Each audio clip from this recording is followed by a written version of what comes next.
Hello दोस्तों, कैसे हैं आप सभी लोग। आप सभी का स्वागत है फिर से हमारे चैनल नॉलेज बाई जी पर। मैं हूं आपका दोस्त अमित कुमार, लेकर आया हूं आपके लिए एक और न्यू इन्फॉर्मेटिव वीडियो लॉ से संबंधित। आज हम इस वीडियो में सीआरपीसी के कुछ इम्पोर्टेंट एमसीक्यू को कवर करने वाले हैं। साथ ही एमसीक्यू के साथ जो सेक्शन पूछी गई है एमसीक्यू में उसके बारे में भी डिटेल में डिस्कस करने वाले हैं। यानी कि आपका एमसीक्यू भी कवर होगा, साथ ही एमसीक्यू से रिलेटेड जो आपका सेक्शन पूछा गया है वो कंसेप्ट भी क्लियर होगा। डिटेल में सेक्शन को भी हम डिस्कस करेंगे, तो दोनों चीज़ों को एक साथ एक ही वीडियो में हम कवर कर पाएंगे इस तरीके से। तो स्टार्ट करते हैं। साथ ही मैं ये कहना चाहता हूँ, जिन्होंने भी अभी तक चैनल को सब्सक्राइब नहीं किया है चैनल को सब्सक्राइब कर दीजिए, साथ ही बेल आइकन पर जरूर क्लिक कीजिए ताकि आने वाली वीडियोस की नोटिफिकेशन आप सभी को मिलती रहे। तो स्टार्ट करते हैं। सबसे पहला इम्पोर्टेंट एमसीक्यू क्या है कि इन सभी में से सीआरपीसी की कौन सी सेक्शन है जो बात करती है कि अगर मैरिज के संबंध में कोई भी ऑफेंस होता है तो उसके अगेंस्ट में आप प्रोसिक्यूशन कर सकते हैं, यानी कि केस चला सकते हैं, कंप्लेंट के रूप में फाइल कर सकते हैं। कौन सी सेक्शन है सीआरपीसी की जो डील करती है कि मैरिज के संबंध में किसी भी तरीका का अगर आपके साथ ऑफेंस हो रहा है तो कौन सा सेक्शन बात करता है। तो इसके लिए है हमारा सीआरपीसी का सेक्शन 198। बात करते हैं दूसरे इम्पोर्टेंट एमसीक्यू के बारे में। दूसरा इम्पोर्टेंट एमसीक्यू क्या है कि सीआरपीसी के सेक्शन 198 के अंदर कोर्ट क्या करेगी, कॉग्निजेंस लेगी किसका, ऑफेंस का, और वो कौन से ऑफेंस की बात कर रहा है, 497 और 498 जो कि बात करता है आईपीसी का। आईपीसी का 497 और 498 किस बारे में बात करता है। अगर मैं बात करूं 497 की जो कि बात करता है अडल्ट्री के बारे में, और मैं बात करूं 498 की, 497 जो बात करता है अडल्ट्री के बारे में, 498 जो बात करता है एंटाइसिंग, या फिर हम कहें कि टेक अवे, या फिर हम कहें डिटेन एनी मैरिड वुमेन। यानी कि किसी भी मैरिड वुमेन को आप प्रलोभित कर रहे हो, उसे लेकर जा रहे हो, उसे डिटेन कर रहे हो, इसलिए क्रिमिनल इंटेंशन है आपकी किसी भी मैरिड वुमेन को लेकर जाने की, प्रलोभित करने की, तो तब आप सेक्शन 498 आईपीसी के अंदर पनिशेबल होगे। और 497 जो बात करती है अडल्ट्री के बारे में। तो यहाँ पर क्या क्वेश्चन है सीआरपीसी का कि अगर इन सभी ऑफेंस के संबंध में कोई अपराध हुआ है तो सीआरपीसी के सेक्शन 198 के अनुसार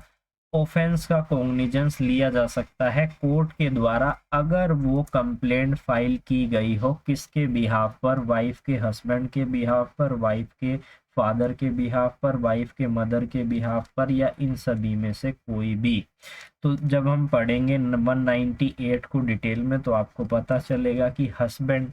के द्वारा अगर फाइल की जाती है वाइफ के हस्बैंड के द्वारा तभी वो जो है कोर्ट कॉग्निजेंस लेगी। अब हम बात करते हैं सेक्शन 198 को डिटेल में समझते हैं ताकि आपका सेक्शन 198 जो है अच्छे से कवर हो जाए, और इससे रिलेटेड अगर कोई भी एमसीक्यू आता है या इसके बारे में आपसे पूछा जा रहा है, आप एलएलबी के स्टूडेंट है, 198 को डिटेल में अगर आपसे पूछा गया है किसी क्वेश्चन में तो आप लिख सकते हैं।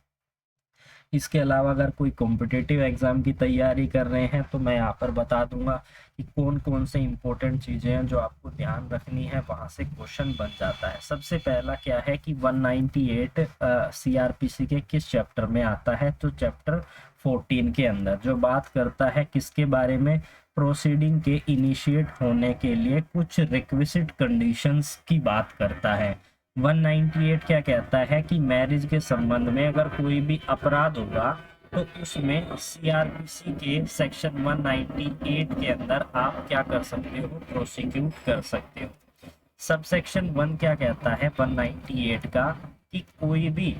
जो आईपीसी इंडियन पिनल कोड के चैप्टर 20 के अंदर जहां पर बात की गई है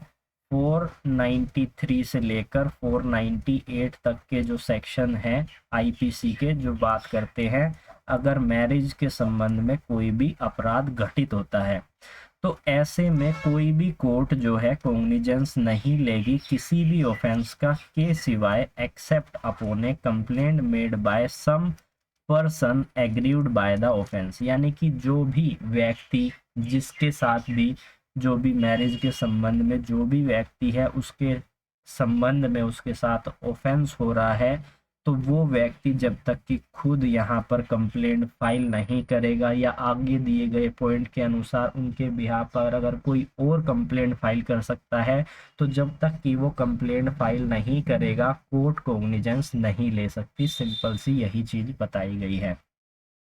बात करते हैं प्रोवाइजियो के बारे में, काफ़ी इम्पोर्टेंट है प्रोवाइजियो, तो आप बिल्कुल ध्यान से इस चीज़ को सुनिएगा। एक क्लोज क्या कहता है प्रोवाइजियो का, कि जहां पर कोई भी पर्सन 18 साल की एज के अंडर है, या फिर कोई इडियट है या लुनेटिक है यानी कि मूर्ख है, या हम कहें पागल है, या फिर सिकनेस है, बीमारी है, या फिर इन्फ्रिमिटी है, दुर्लभता है, इसलिए वो कंप्लेंट बनाने में सक्षम नहीं है, या फिर कोई वुमेन है जिसको कोई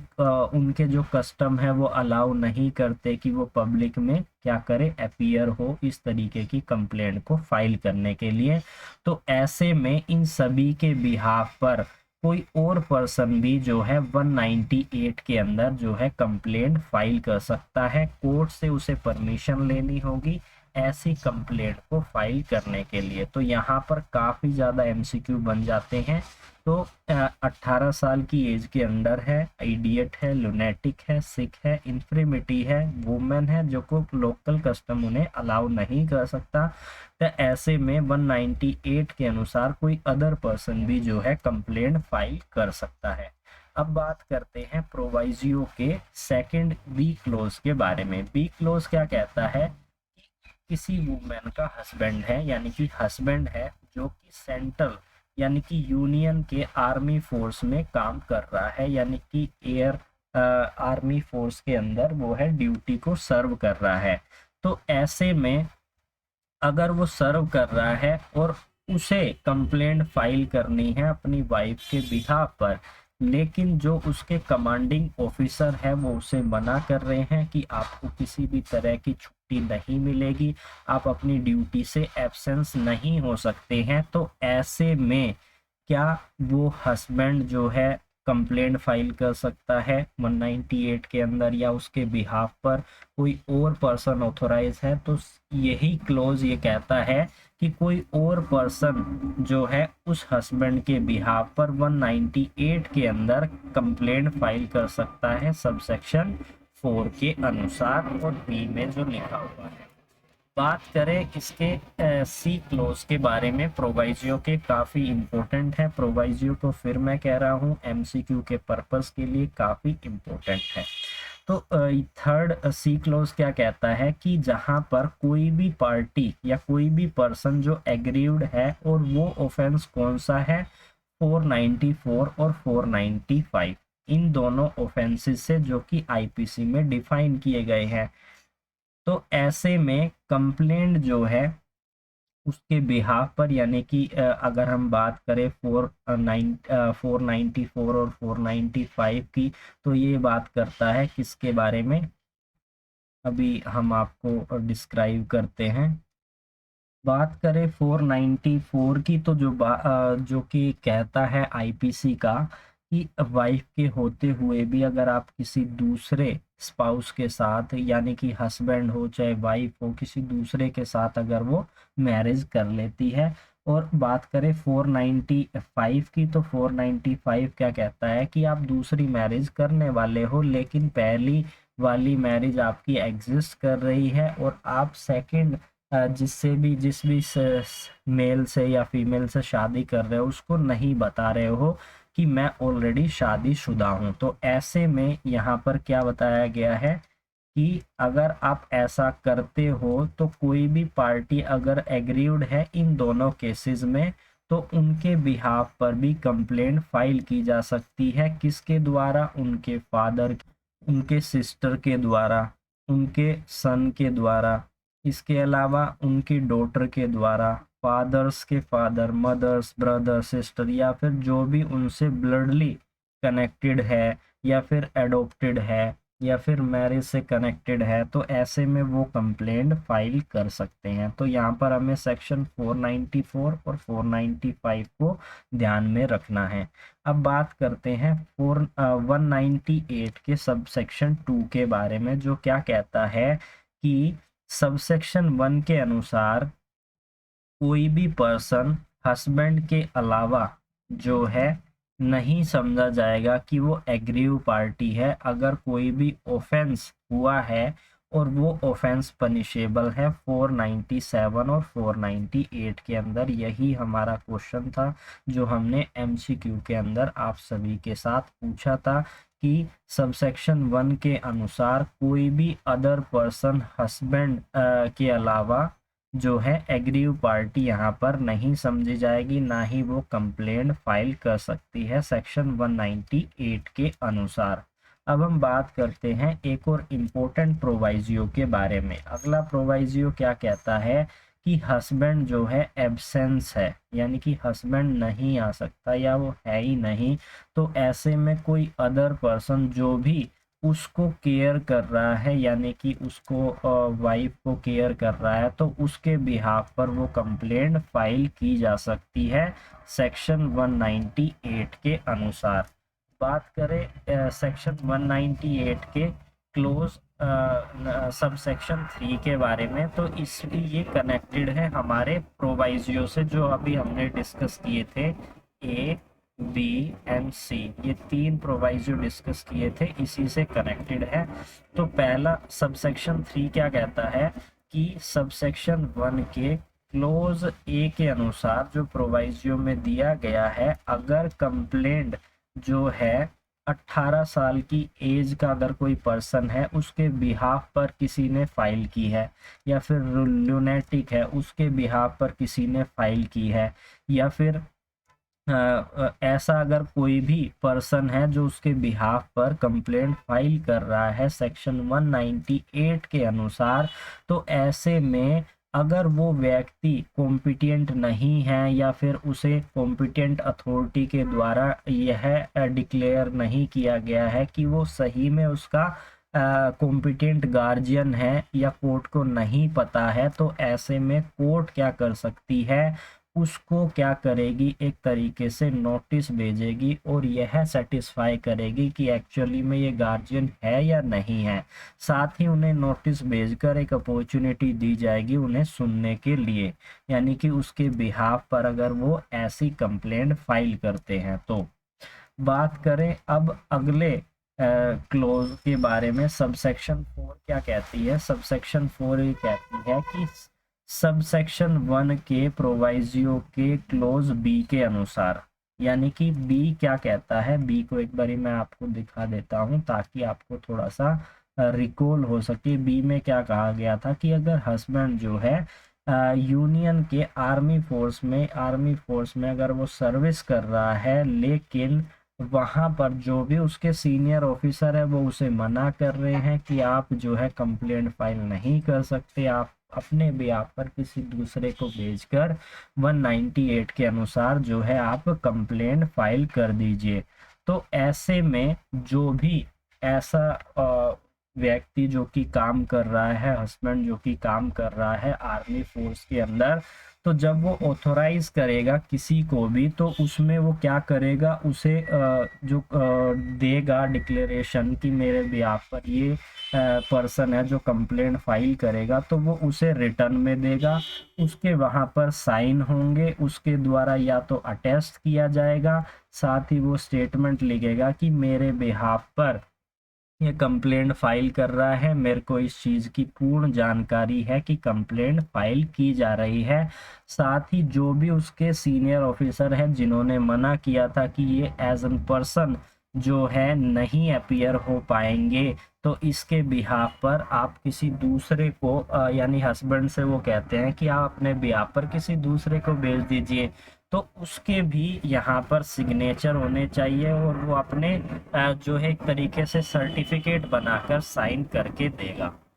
बात करें 198 के सब सेक्शन 5 के बारे में, तो सब सेक्शन 4 के अनुसार जो भी ये डॉक्यूमेंट दिए जाते हैं तो ऐसे में वो डॉक्यूमेंट जो है जेन्युइन माने जाएंगे जब तक कि उनके अगेंस्ट किसी भी तरीके का कॉन्ट्राडिक्शन ना आए। जो भी सर्टिफिकेट दिए जा रहे हैं सब सेक्शन 4 के अनुसार, यानी कि हस्बैंड क्या कर रहा है, वो खुद तो आ नहीं रहा है और उसके बिहाफ पर वो ऑथोराइज कर रहा है किसी दूसरे व्यक्ति को, इसके रिगार्डिंग में जो भी डॉक्यूमेंट वो भेज रहा है उसको जेन्युइन माना जाएगा और वो एविडेंस के रूप में रिसीव किए जाएंगे जब तक कि कोई और उसके अगेंस्ट में ऑब्जेक्शन नहीं कर देता या कॉन्ट्राडिक्शन वहां पर प्रूफ नहीं हो जाता, उन्हें जेन्युइन ही समझा जाएगा। अब बात करते हैं इसके क्लोज नंबर 6 के बारे में या सब सेक्शन 6/198 की, जिसमें क्या कहा गया है कि अगर आईपीसी के सेक्शन 376 जो बात करता है रेप के रिगार्डिंग, अगर किसी ने रेप किया है तो उसकी पनिशमेंट के रिगार्डिंग ये सेक्शन लगती है, तो आईपीसी के सेक्शन 376 के अनुसार कोई भी कोर्ट जो है कॉग्निजेंस नहीं लेगी। साथ ही अगर कोई भी सेक्सुअल इंटरकोर्स किया गया है किसी मैन के द्वारा अपनी वाइफ के साथ और वाइफ जो है 18 साल की एज के अंडर है, तो ऐसे में जब ऑफेंस हुआ है, ऑफेंस होने से अगर 1 साल बीत चुका है तब भी ऐसा कॉग्निजेंस नहीं लिया जाएगा कोर्ट के द्वारा सेक्शन 198 के अनुसार। और सब सेक्शन 7 क्या कहता है कि ये सभी जो सेक्शन है ये अप्लीकेबल होगी अगर अबेटमेंट हो रहा है या फिर अटेम्प्ट भी किया जा रहा है ऐसे ऑफेंस के संबंध में। साथ ही इसमें मैंने 2 सेक्शन और जोड़ दी है जो कि नहीं तो फिर वो स्किप हो जाएंगी। 198A और B काफ़ी छोटी सी सेक्शन है, वीडियो थोड़ी लंबी हो चुकी है, थोड़ी देर का और वेट कर लीजिए, फिर मैं वीडियो को फिनिश कर दूंगा। तो सेक्शन 198 क्या कहती है कि 198 ए क्या कहती है कि अगर आईपीसी के सेक्शन 498 के अंदर अगर ऑफेंस घटित हुआ है, जो बात करता है किसके बारे में, क्रूएलिटी के बारे में। क्रूएलिटी यानी कि हस्बैंड या उसके रिलेटिव के द्वारा जब वाइफ के साथ किसी भी तरह की क्रूएलिटी होती है तो 498 के अंदर आईपीसी की लगाकर केस दर्ज किया जाता है। बात करें 198 की तो ऐसे में यहाँ पर आप क्या कर सकते हो, उस केस को लड़ सकते हो, प्रोसिक्यूशन यहाँ पर किया जा सकता है। तो यहाँ पर क्या बताया गया है कि कोई भी कोर्ट ऐसे जिस पर आईपीसी की सेक्शन 498 लगी है या वो पनिशेबल है, इससे वो कॉग्निजेंस नहीं लेंगे जब तक कि ऐसे केसेस पुलिस रिपोर्ट के फैक्ट के पुलिस रिपोर्ट के द्वारा ना बनाए गए हों। यानी कि अगर कोई भी क्रूएलिटी का केस आ रहा है तो ऐसे में वो केवल कब आएगा, जब एफआईआर दर्ज होगी। एफआईआर के बाद क्या होगा, इन्वेस्टिगेशन यहाँ पर स्टार्ट की जाएगी। इन्वेस्टिगेशन पूरी करने के बाद क्या होगा, पुलिस रिपोर्ट तैयार की जाएगी। तो पुलिस रिपोर्ट के बाद ही इस तरीके के क्या कर सकते हैं, मजिस्ट्रेट साहब जो है प्रोसिक्यूशन कर सकते हैं, इसके अलावा यहाँ पर नहीं होगा। यही चीज इसमें बताई गई है। अब बात करते हैं हमारे अगले एक और छोटे से सेक्शन के बारे में 198 है, जिसमें कहा है कि ऑफेंस का कॉग्निजेंस जो है कोर्ट तब तक नहीं लेगी जब तक कि नहीं लेगी जब तक कि अगर वो ऑफेंस रिलेटेड है 376B के संबंध में। आईपीसी का 376B जो किस बारे में बात करता है, इसके बारे में मैं आपको अभी डिस्क्राइब करता हूँ। 376B जो बात करता है कि अगर हस्बैंड एंड वाइफ जो है सेपरेट रह रहे हैं और उसके बावजूद भी अगर वो क्या करते हैं, मटेरियल रिलेशन बनाते हैं, सेक्सुअल इंटरकोर्स करते हैं, तो ऐसे में भी कोर्ट कॉग्निजेंस नहीं लेगी जब तक कि फैक्ट के अनुसार यह पता नहीं चल रहा कि प्राइमे फेसिया केस जो है बन रहा है, तभी जो है कोर्ट जो है कॉग्निजेंस लेगी। तो हमने 198A एंड 198B तीनों को कवर कर लिया है। अब बात करते हैं, एक दो हमारे MCQ रह चुके हैं, उनको भी हम साथ साथ डिस्कस कर लेते हैं। थर्ड एमसीक्यू क्या है कि इस स्टेटमेंट के अनुसार कौन सा केस बिल्कुल सही है। क्या स्टेटमेंट है कि किस केस में यह बात कही गई थी कि जब चार्ज फ्रेम किया जाता है या फिर कॉग्निजेंस लिया जाता है तो ऐसे में एक्यूज के पास कोई राइट नहीं होता किसी भी मटेरियल को प्रोड्यूस करने का। तो यह बात कही गई थी state of Orissa versus Devendra Nath Pardi के केस के अंदर। अब हम बात करते हैं हमारे अगले इम्पोर्टेंट एमसीक्यू के बारे में। क्या है कि चार्ज में परिवर्तन और चार्ज को ऐड करना, यह कौन सा सेक्शन है इसका, सीआरपीसी का। तो चार्ज को ऐड करना और चार्ज में परिवर्तन करना सीआरपीसी के सेक्शन 216 के अंदर डिफाइन किया गया है। अब हम बात करते हैं एक और इम्पोर्टेंट क्वेश्चन के बारे में। फिफ्थ क्वेश्चन है ये हमारा कि सीआरपीसी के सेक्शन 315 के अनुसार क्या एक्यूज्ड जो है विटनेस नहीं होता है, एक्यूज्ड को मजबूर नहीं किया जा सकता अपने खुद के एविडेंस के लिए, या accused can be called as a witness only his own request in return. यानी कि एक्यूज खुद रिटर्न में रिक्वेस्ट दे रहा है कि मैं जो है विटनेस बनना चाहता हूं, तो क्या ऐसे में उसे विटनेस माना जाएगा सीआरपीसी के सेक्शन 315 के अनुसार, या फिर या तो ये सही है या फिर ये सही है। तो इसका सही जवाब है थर्ड, यानी कि एक्यूज्ड को एज एन विटनेस अगर बनना है तो उसे रिटर्न में रिक्वेस्ट देनी होगी जो 315 के अनुसार बताया गया है। तो आज हमने इस वीडियो में इम्पोर्टेंट सेक्शन को कवर किया और इम्पोर्टेंट एमसीक्यू को। तो इसी तरीके की वीडियो को देखने के लिए आप हमारे चैनल को जरूर सब्सक्राइब कीजिए। फिर मिलेंगे एक न्यू लेक्चर के साथ, तब तक के लिए धन्यवाद।